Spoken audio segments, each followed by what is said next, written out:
মানুষের কি অবস্থায় আপনারা ভালো করেই জানেন।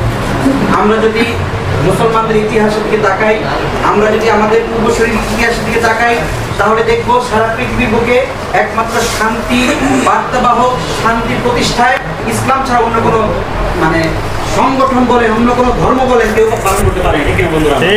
আমরা যদি দেখি সর্বপ্রথম পৃথিবীর বুকে শৃঙ্খলা ফিরে আনার জন্য লিখিত সংবিধান রূপে আল্লাহ তাআলা আমাদেরকে দিয়েছিলেন কি মদিনার ফরজ কোরআন দিয়েছিলেন। ঠিক না বন্ধুরা আমার? আজকে আমরা যদি ইতিহাস তালাশ করি এটা দেখতে পাই যে পৃথিবীর বুকে সর্বপ্রথম লিখিত সংবিধান দিয়েছেন আল্লাহ তাআলা। অন্য কেউ পৃথিবীতে সর্বপ্রথম লিখিত সংবিধান দিতে পারেনি।